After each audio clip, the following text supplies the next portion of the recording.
Welcome to Real World Peaceful Parenting, a podcast for parents that are tired of yelling, threatening, and punishing their kids. Join mom and master certified parent coach Lisa Smith as she gives you actionable, step-by-step strategies that'll help you transform your household from chaos to cooperation. Let's dive in. Welcome to today's episode. I am so excited to be with you here today. And I'm sure you would agree with this statement and agree with me that December can be a lot, right? The month of December. I know everyone talks about the magic of the holidays. I get it. I love them too. I mean, there's the school plays, the caroling, the family parties. In my case, the kickoff of the college basketball season, the cookie decorating, the matching pajamas on Christmas morning. And yes, those moments can be magical. But you and I both know what else December is. It's overstimulated kids who can't regulate sometimes, packed schedules that leave zero downtime, sugar-fueled meltdowns in Target, fights over who gets to put the star on the tree, kids who won't put their fancy clothes on for the family photo, bedtimes that go completely out the window. And you're standing in the middle of all of it, trying so hard to create those magical moments while managing the chaos. I know, I see you. You spend December trying to keep everyone fed, trying to get that one Christmas card photo where everyone's smiling and looking at the camera at the same time. I know you're making sure presents are purchased, wrapped, and mailed on time. You're addressing Christmas cards maybe at 11 p.m. because that's the only quiet moment you get. You're also trying to keep the tree looking perfect even though your toddler keeps rearranging the ornaments or the cat keeps knocking the glass ornaments on the ground. And it's also your job to remember teacher gifts for 3 different teachers, and you're probably coordinating travel plans or hosting family or navigating complicated family dynamics with in-laws who have opinions about everything. And you're trying to make memories while also making sure homework still gets done and everyone has clean socks. Am I right? And somehow, in the midst of all this, it's your job to stay calm when your child has an absolute meltdown because they broke their candy cane. Again, I see you and I get it. And if you're feeling stretched thin right now, and honestly, I don't know how you couldn't be, if you've already yelled way more than you wanted to this month, and if you're wondering how you're going to make it through the next few weeks without completely losing it, well, I'm here for you and I've got the solution. Here's what I want you to know. You're not failing. December is genuinely hard on the nervous system, on yours and your kids. So this month, I wanted to give you a gift.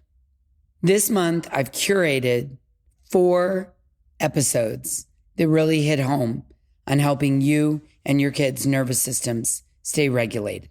And I'm calling it your December Calm and Connection Toolkit. And it's my gift to you all month long. Now, these are the specific tools that will help you find peace through the chaos and stay connected to your kids all month long. I've curated 4 episodes that cover how to stay calm when your kid is melting down, and so are you, why you get triggered, and the psychology behind your big parenting reactions.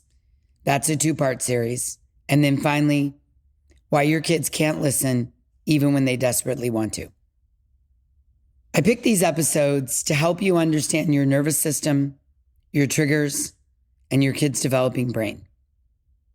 And they're going to roll nicely into January, where I'm going to give you a brand new 5-week series on setting and holding to limits with a strong spine and soft heart. But right now, let's focus through December on finding the calm and the connection. Yeah? Awesome. My gift to you.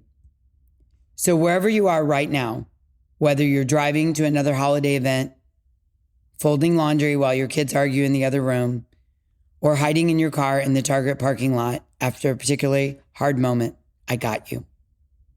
I'm here for you. I'm going to be with you every step of the way in December. And I know you can do this. You can find the calm and connection through these 4 episodes. So let's dive in. I am so thrilled to be with you here today. And let me tell you why.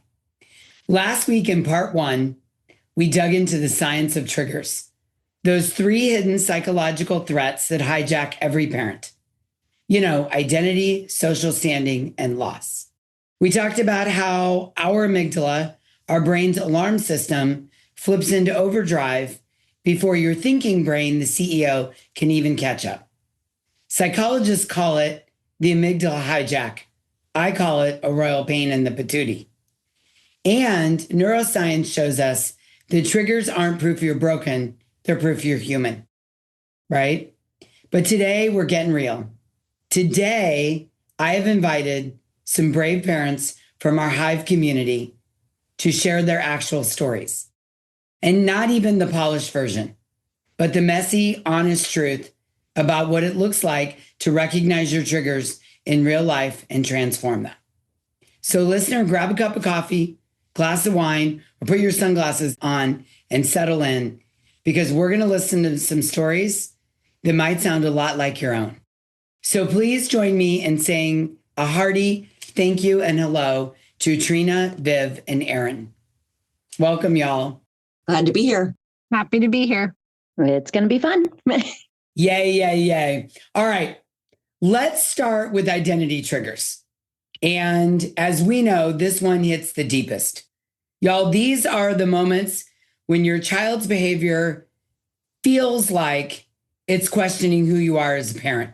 So their behavior makes you question who you are, or maybe even as a person. And inside the Hive, this comes up constantly, right? Whether it's a toddler biting, a tween arguing, or a teen making a bad choice. Parents often, we think subconsciously, if my kid is doing this, what does it mean about me? Or what does it say about me? So we're going to start with Viv, our most veteran podcast guest here. Viv, tell us about a moment when one of your kids' behavior made you spiral into questioning your identity as a parent. So actually, this example just happened just this past weekend.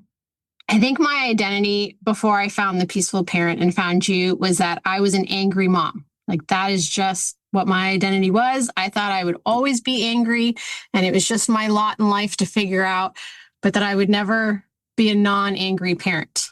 I now think very, very differently.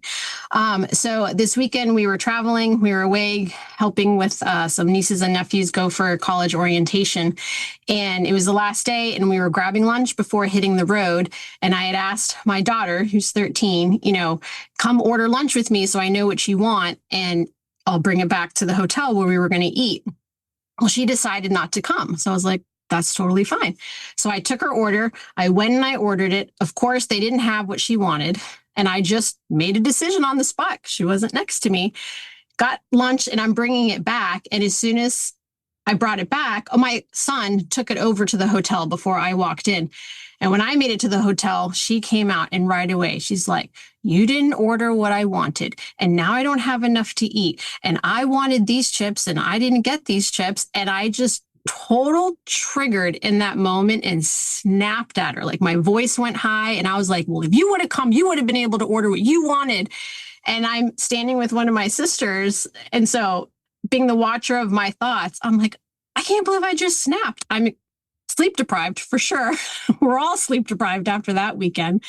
But I just snapped at her. And, that thought of like, there's the angry mom, coming out at you and she's tired, you're tired, and you just snapped at her. So I had to repair and recover later on once I'd had a chance to regulate and just say, you know what, like too many things, kind of went askew really fast and I just snapped at you and I'm sorry. Yeah. So looking back at that, what was that trigger really about when you think about it? Like the angry mom, was it that she was mirroring back anger that you didn't get it right? And that is maybe there was some fear there that, oh my gosh, I used to be an angry mom and now I have an angry daughter. I think it was more the mirror of I constantly want to try to control things so that I keep everything like flowing and going well. And I had asked her to come. And when she said, no, I won't, I was like, I asked you to do this because I can think 10 steps ahead. Like, what if it doesn't go right? And what if I need to ask you? And I can't ask you if you're back here. But I was like, no, I'm trying to listen to her. She doesn't want to come. Okay. Right. Yes. And these are the consequences of not coming to order your own sandwich is I had to make an on the spot decision. And now you, daughter, are angry about it. Right. Which then tapped into your anger. That's good. That's good. Yeah. All right, Erin, tell us about a moment when one of your kids, Erin has 2 daughters. Yep. 2 daughters, 10 and 8. And, it actually, listening to Viv this morning, I woke the girls up for school and my oldest one started off just not in a good mood and was yelling at her sister. The younger one just came down with a cold like yesterday. So she's coughing and, groggy this morning. And I kind of the same thing. I just snapped on my 10-year-old and I was just started yelling at her, like, just get dressed and ignore your sister. And why is everything that she's doing bothering you? And like, just went on a whole slew of things that weren't even said. Like she was just irritated because she was just woke up and was grumpy. And then it started into a whole arguing match between the 2 of us and about what to wear. And it just snowballed into a big blowout between the 2 of us. And then I started snapping at the younger one and she wasn't even doing anything wrong.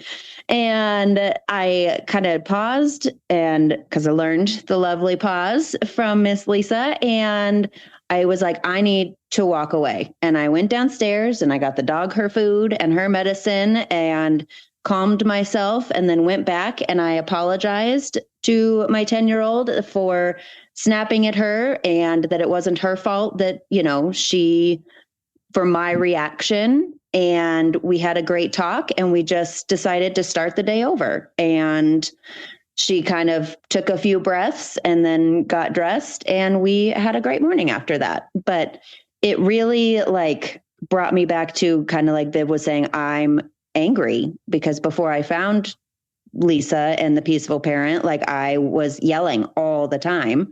And I've learned how to pause and come back to it. And my snap, I think I don't really know why exactly I snapped. I think everybody was just tired and I wasn't prepared for grumpiness first thing. Well, what I hear is a common thread between you and Viv. So let's talk about this. What I hear as a common thread is my identity as a parent is that my children should listen to me because I have the gift of wisdom and age. And I want to be in control. I want to provide a happy environment for my children. I want my daughter to have the sandwich she wants. And in order to have it, she needs to come with me. I want my girls to wake up in the morning in a good mood. That's part of our identity as a parent, right? We want our children to be happy. We want our children to be kind and nice. We want our children to be respectful. And when we butt up against anger coming from them for whatever reason, I think it challenges our sense of creating a peaceful home, our identity of creating a peaceful home. It challenges our identity of being in control, of providing the right environment. And when we get surprised by our kids' pushback, whether it's anger about a sandwich, which on one hand is totally understandable. I asked you for a BLT and you brought home turkey and Swiss, and I don't like Swiss, and you got the wrong chips, right? But when we're met with this pushback from these kids, what I hear is it challenges our identity of a good parent who's raising respectful children that do what we say and are in a good mood. And that triggers us. I agree. I think especially because, growing up, we were always like, you did as you were told, and that was that. And trying to kind of break that cycle and let my kids have their feelings and be who they are, but also learn how to not control, but learn how to manage their feelings. And waking up angry and me not being able to help her through that this morning, I think was my trigger, that like I couldn't stay calm in the moment in order to help her through her grumpiness when she woke up and show her how to wake up grumpy, but turn it around. That was hard for me. That definitely, because I've worked, I've been with you for, I think like 4 years now. And I've worked really hard to not react that way. And and it happens. We all, yes. We're human. And yes. And I'm allowed to have grumpy mornings also. And yes. Learning that grace, to give myself that grace also has been super helpful with my identity as a parent. Nice. I like it.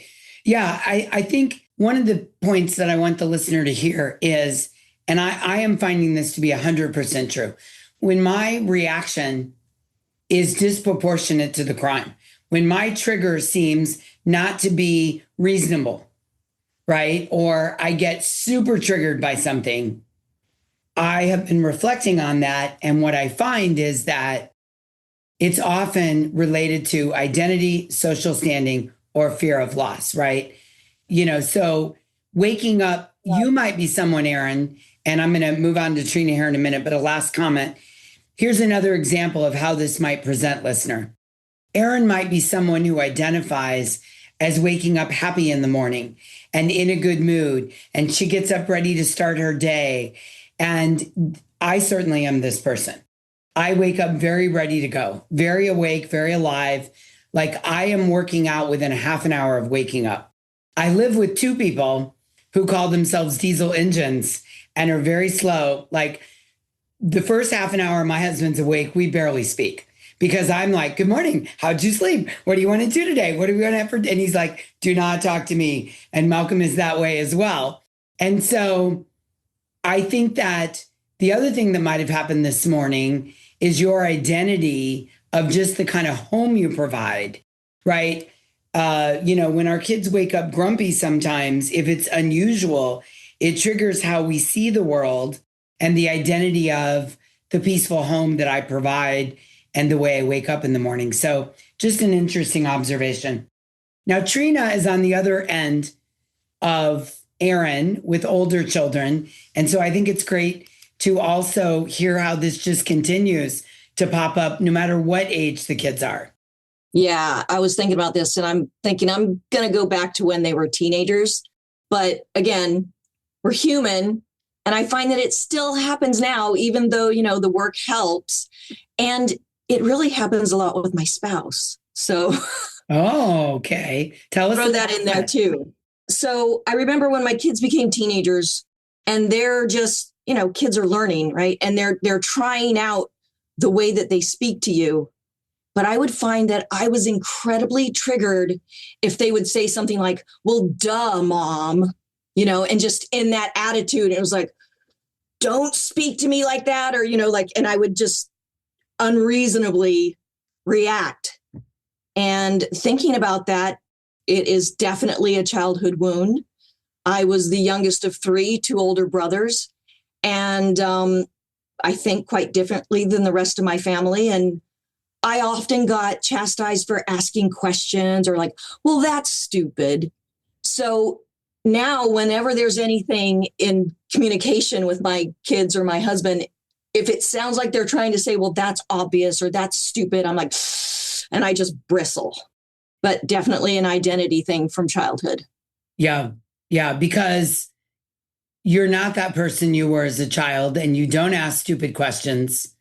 And so when they have that tone or those words, you make it mean that it's challenging your identity as a stupid person. Yes. Which started as an intelligent person. Right. Yeah, that's a better way to say it. It's challenging your identity as an intelligent person. Yeah, that's how I want to be seen. And then through doing the work, you begin to realize their tone has nothing to do with me. Right. It has to do with them and figuring out the world and how they're going to communicate. And, so again, we talked about the pause. That pause is amazing. I know, it's so incredible, right? Yeah. And then the repair afterwards is always good too. Yes, for sure. For sure. Okay, let's go to the second category. This is my favorite. I mean, seriously, favorite in that I think this one comes up more than we realize. Mm-hmm. And it's social standing triggers. And this one's sneaky because it's not just about how things look, it's about belonging. As I said in part 1 in last week's episode, human beings are hardwired to be in community. There's our immediate family. There's back in caveman days, then there was the tribe, then there was the society. There's layers of community, right? So there's social standing within our own family. What does our spouse or partner, co-parent think of us as a parent? Then there's the extended family. Then there's social standing with the teacher or your mom friends or the soccer team or your church or your neighborhood, right? And humans are hardwired for connection.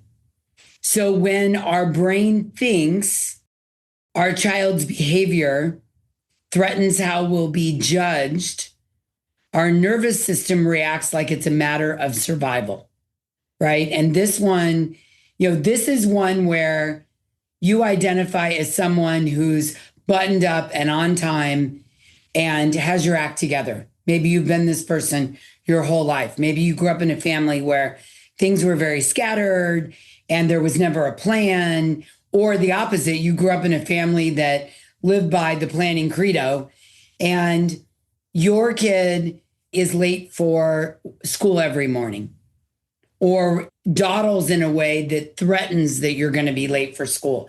And so your brain thinks that the trigger is, I need to teach my kid not to be late for school.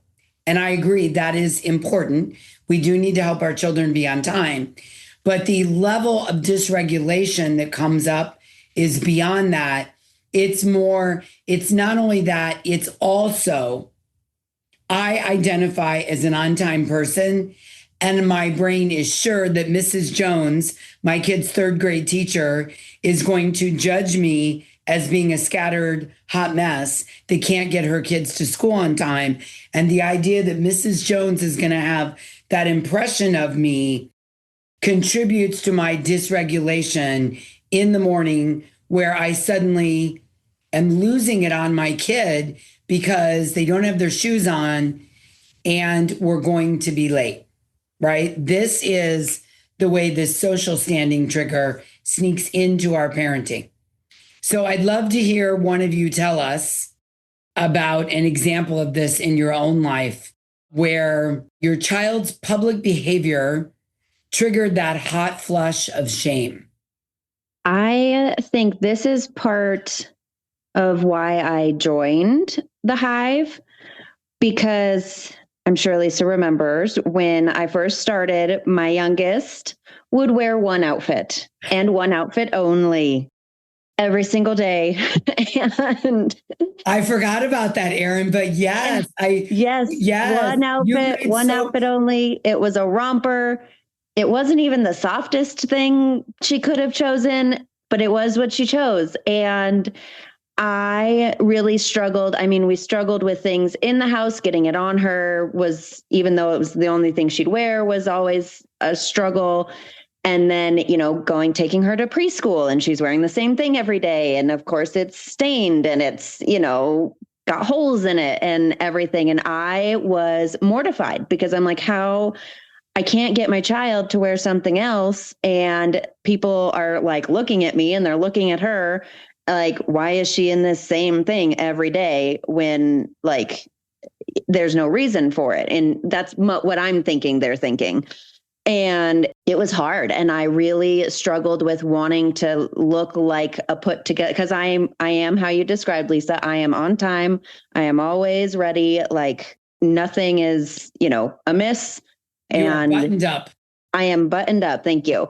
And she is not. And that's okay. I've learned that that's okay. She is who she is. But I really struggled going to preschool, and kids and parents would look at me and she's in the same thing as she was yesterday. I even tried to buy the same outfit and try and sneak it in so I could wash the other one. Nope. She totally knew. She knew the difference. And it blew my mind. Okay. So looking back on this now, Erin, this is such a great example of social standing. And I remember now that you bring it up, when you first came to the calls, you were looking for ways to convince her to wear other clothes. Yes. And at some point you just stopped and let her wear the same thing every day. Yeah. And so now in looking back on this, can you so clearly see that a lot of what triggered you was the social standing identity? Like you're saying, you were going to be deemed maybe lazy or not buttoned up, or what is wrong with you? Or why can't you just convince your kid to wear other clothes? That a lot of your dysregulation was completely rooted in fear of judgment and rejection. Absolutely. Yep. And then we got through it. And one of the biggest things that helped me was you telling me she can't wear some more outfits yet. And the power of the word yet, that we will get there. Maybe not today, maybe not tomorrow, but she can't do it yet. And now we're up to like 4 outfits and it's great. And I actually was happy that I had more laundry to do when I realized, when we got to the point that she was up to like 4 outfits. And I was like, I am excited that I have more clothes of hers to wash. But that was a huge win and it was wonderful. And after a while, after coaching and lots of coaching, I quit worrying what other people thought, because I knew that she was okay and I knew her clothes were clean and we got through it. Now, like I said, we're miles from there now. Sure. And what I also love about this story is I know you worked hard to accept that she was going to wear one outfit for a while until she didn't. And the message she got, I'm guessing from you, is I love you the exact same if you're wearing the same outfit every day, doing it your way, as if you're wearing a different outfit every day, doing it other people's way. And you did not let fear of social standing and that trigger get in the way of showing up and accepting her for who she is. You see, listener, this is the beauty of identifying these triggers. The social standing, the fear of identity, losing your identity or challenging your identity, and the fear of loss. When you understand this is functioning or scrolling in the background, you get a chance to recognize it, and then you're not projecting all of this onto your kid, right? Erin could have easily said to her daughter, "Oh my God, you can't do this. What are you thinking? What are people going to think of you? We can't have this." And all of this would have created an insecurity within her daughter that she wasn't okay as she was. And now your daughter, it may not even register on her radar as she grows up, because you did not let social standing continue to trigger you and then project all of your emotions onto your daughter. This is what I want you, listener, to kind of grasp out of this, is that when we take a step back and identify our triggers, we get to manage them in a way, lessen the intensity, and we can show up and be fully present with our kids. Okay, who has another story for us? We'll take one more and then we'll move into the third category.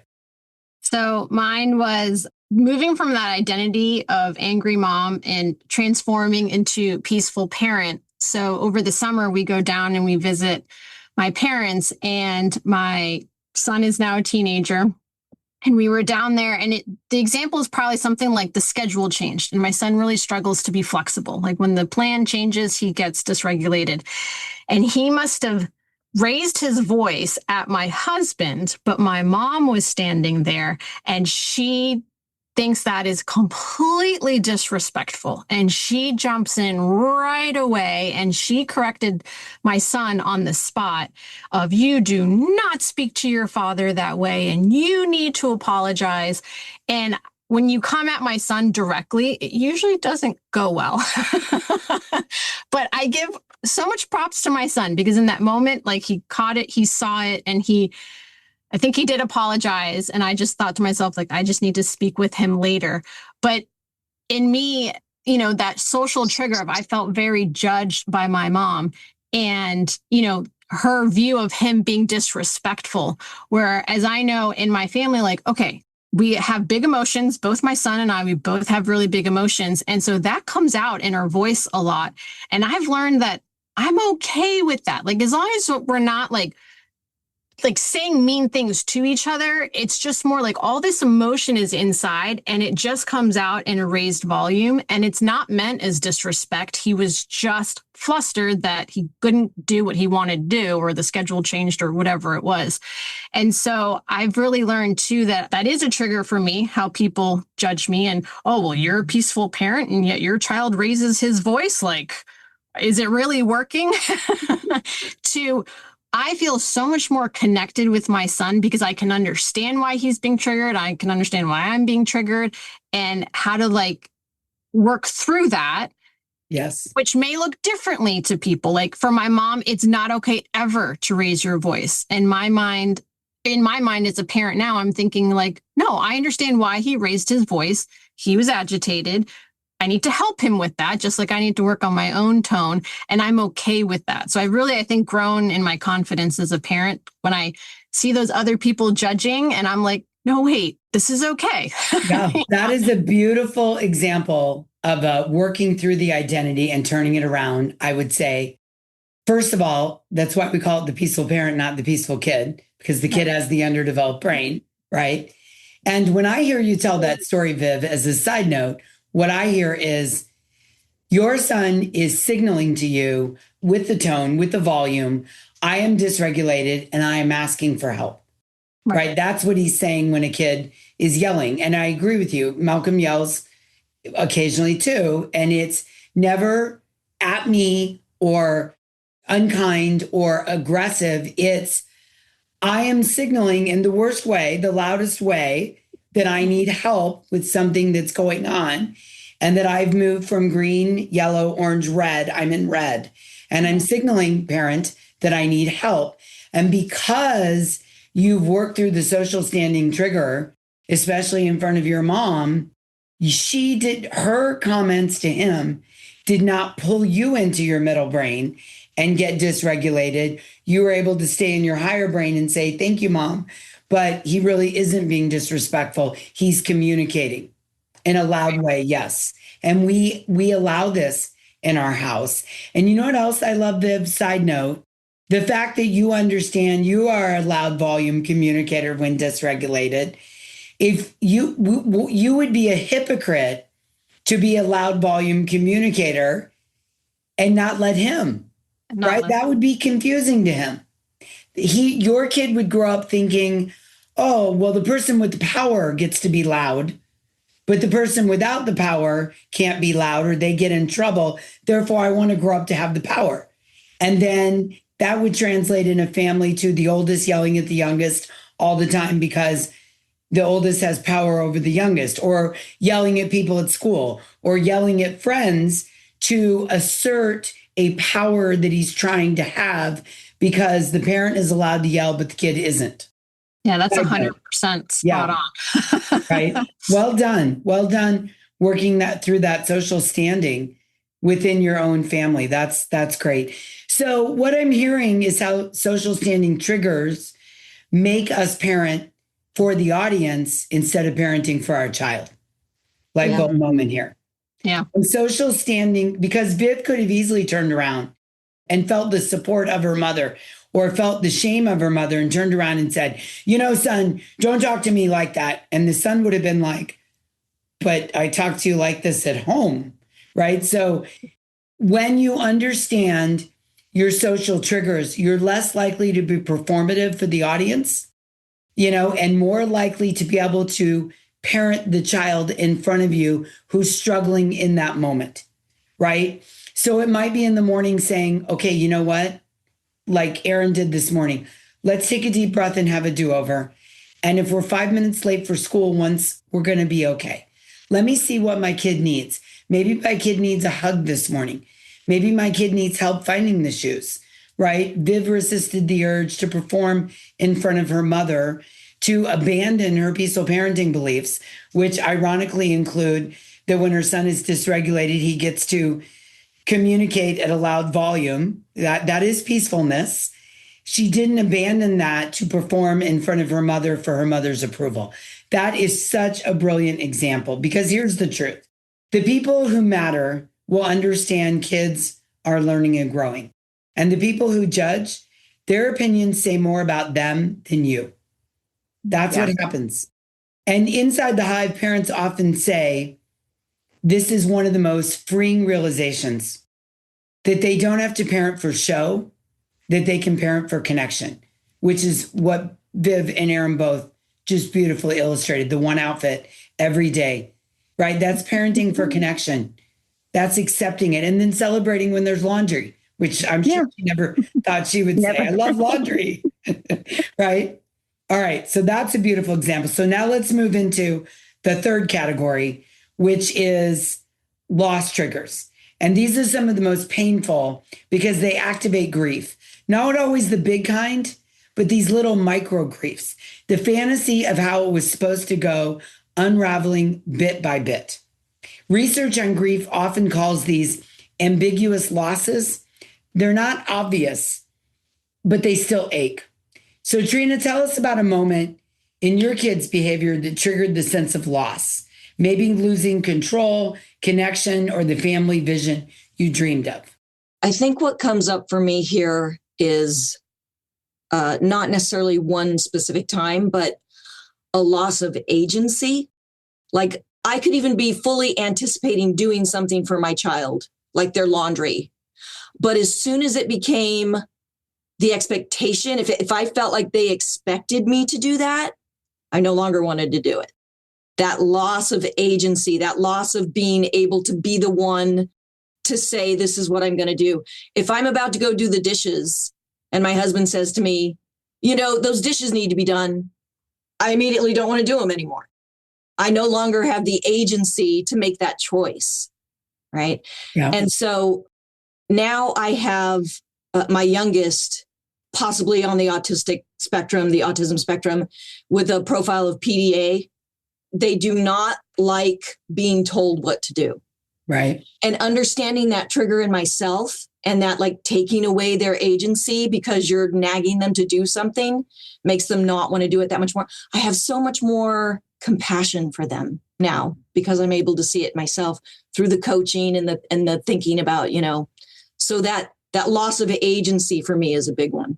That brings up a lot of anger and frustration. I totally get that. Yeah. And being in control is probably underlying that as well, right? Being in control, having it all together. I identify as someone who's in control, who has it together, who anticipates things. So the loss of agency probably also really taps into a fear of loss of control. Coming from a chaotic childhood, I think we find safety and control as adults. Yeah. And so, it all ties together for sure. Yeah. I know for me, as Malcolm has grown up, you know, and I think about the first day I brought him home from the hospital, how in charge and responsible I was, to all the way now to having a 21-year-old who really identifies as being an autonomous, proud kid who wants to do everything on his own. There are a lot of micro griefs on not being in charge, not deciding what he's going to do, not knowing all of his friends, not being able to always help him with some of the things that he struggles with. And I think that a sense of loss really is one of those triggers that comes up a lot for me. And I notice the pain that it causes. And sometimes I also feel very triggered by a lack of connection. Malcolm is at about the age that I really lost all connection with my father and his side of the family. And when Malcolm and I have a disagreement over something, when I want him to do something that he's clearly not going to do, or he makes a decision that I don't completely agree or understand, and we get into some conflict over it, because conflict is a natural part of any relationship. When we get into conflict, I immediately get scared that the relationship is going to end. And I get triggered by it. And I get into a state sometimes of almost a little bit of panic. And then as soon as my higher brain says, you're panicking not over what's actually going on, you're panicking over the fear of losing the relationship, I can begin to calm myself down. I can begin to regulate. I know that we will not lose our relationship in the middle of conflict. I know that we are connected, but my initial instinct is to panic over the fear of the relationship. And I think this is an example of where this third category, just a fear of a loss of some kind, can often trigger us into having a bigger reaction than required or necessary or we would like, right? A bigger reaction over what's going on in the moment.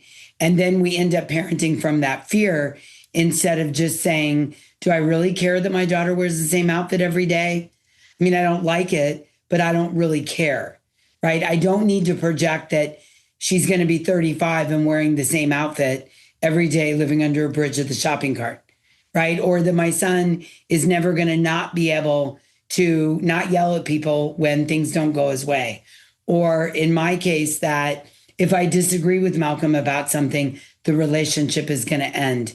When we can see how this category is affecting us, we can come and parent in the present moment instead of parenting to the fear or trying to control the other human to alleviate the fear. Right? Viv, does that resonate with you? Definitely the parenting from the fear. So one of my childhood wounds is that I wasn't heard. And I have 4 kids. And so my third one, 10-year-old son, he tends to be quieter. And so I have this fear of like, he's not going to be heard. And he will have that wound, which I have that I'm working on. And I, of course, want to like snowplow and get in front of it. And there was a story just recently where I had bought my younger son a toy from the store. He was with me and I just, bought a toy for him. Well, the other son came home and he saw that his brother had a toy and he was really upset. And the 7-year-old came downstairs and said, 10-year-old is really upset. And I was like, okay, tell him to come down. And I realized the trigger in me because I was like, it doesn't matter that I bought him a toy. Like I just got you something the other day when you came with me to the store. Like that should count. Like now we're just comparing. But I was able to catch myself before he came down. And so he came down and I said, are you upset that he got, this toy, these ninja swords? And he said, yes. He said, I'm upset that he got something and I didn't because you got me gum at the store, but Mom, I can't blow bubbles with this gum. And like, my brain was like, we're crying over gum that doesn't blow bubbles? Like I had no idea. And normally I would have tried to just jump in and try to just be like, well, you should be grateful that I got you something.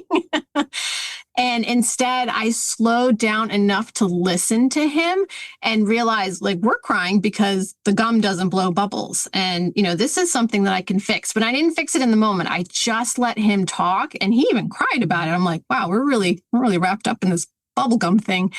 But I was just so proud of myself in that parenting moment of I stopped and I listened to him and was completely surprised by what he said, because it's not what my thoughts were about why he was upset. It wasn't the swords, it was the bubble gum, and just being able to hear him. And that was a big, in a very small way, but just that connection, because I always feared not having that connection with one of my kids and not having them being heard, specifically by me.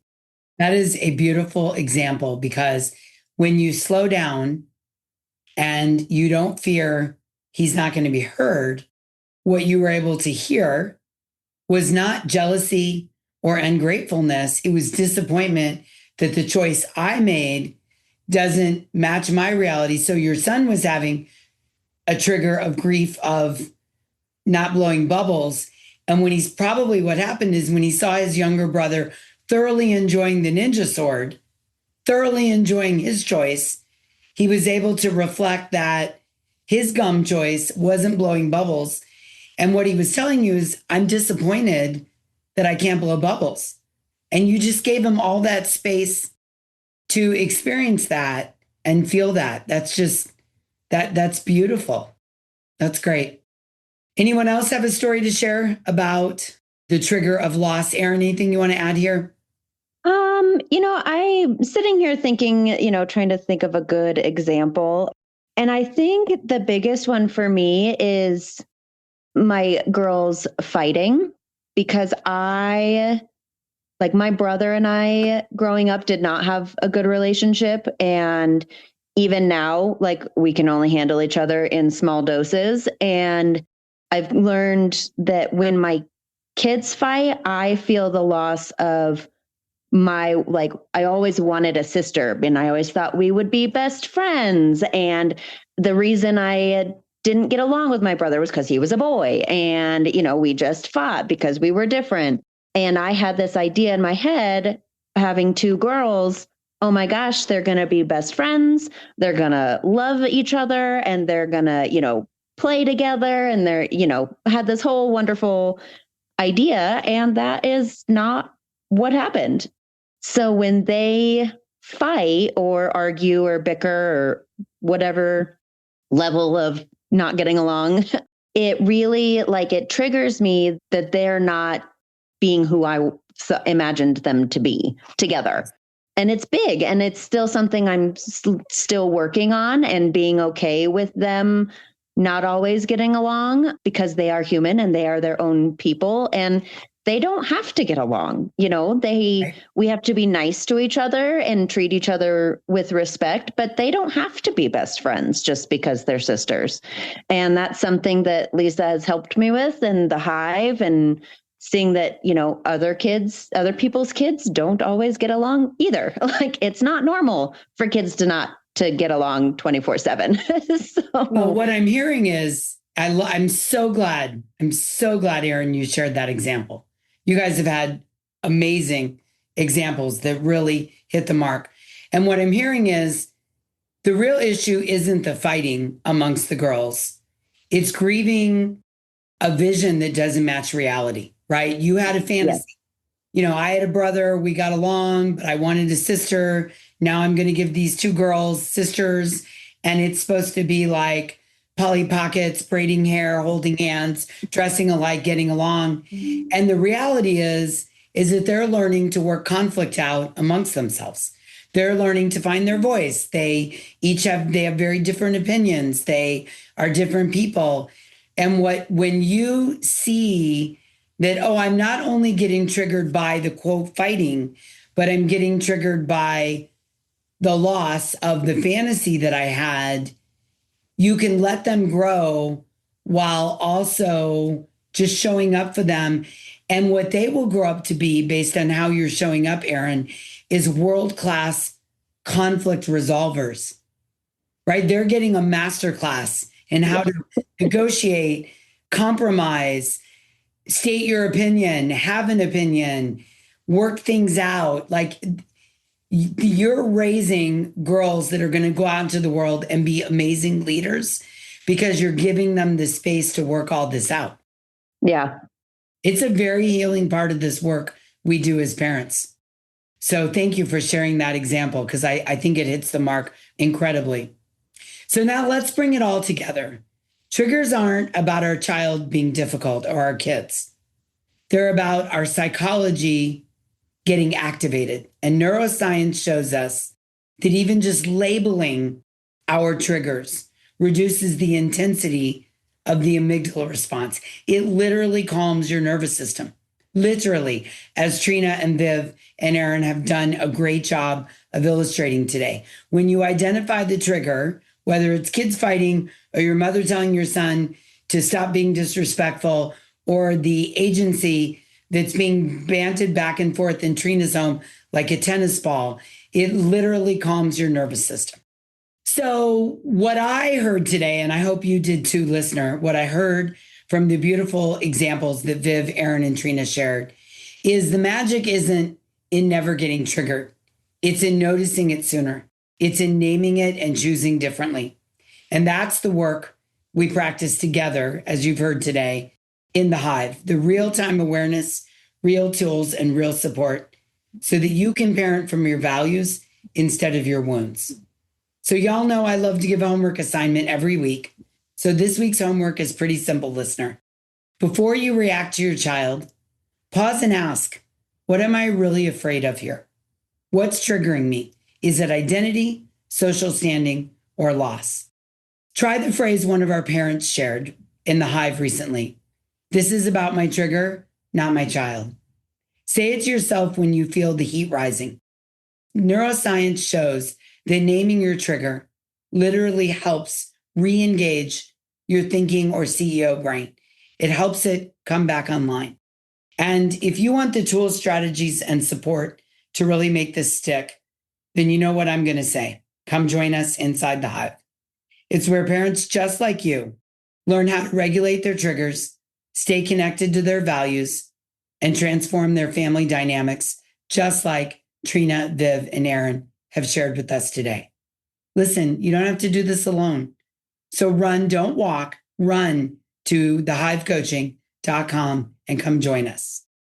I want to give a sincere thank you today to Trina, Aaron, and Viv for sharing so openly and so vulnerably with us so that we could hear your stories and see the examples and have our own transformation. Thank you each for being here. I'm so grateful for your time and your stories and your support that you provide. Happy to do it. I just want to thank you, Lisa, for guiding us, because I know my family is on a different trajectory than it would have been had we not encountered you in peaceful parenting, and just all the tools that we get to put in our tool belt in order to be able to have that connection with our kids and parent in the way that we really, truly want to parent. So thank you, Lisa. Yes, I agree with Viv. You've really changed how I parent, and even through my working on being a peaceful parent, I've noticed changes in my husband and the way he reacts. And it's just been a ripple effect that I could not be more grateful for. Oh, well, thank you, Aaron. And I will say, I love that you both said that. And I want to also say, Aaron is a good example of how it just takes one parent in the family, the rising tide that lifts the boat. And just as much as I talk about modeling for our kids, we can also model a new way of showing up for our co-parent, which I know Trina and Viv do as well. So even if your co-parent is not jiggy with joining the Hive or isn't on board with peaceful parenting, you can be the rising tide that lifts all boats within your family, as these three moms are evidence of. So thank you for sharing that. And again, it was a pleasure to have you all here today. And listener, until next time, I'm wishing you peaceful parenting. Thanks for listening to Real World Peaceful Parenting. If you want more info on how you can transform your parenting, visit thepeacefulparent.com. See you soon.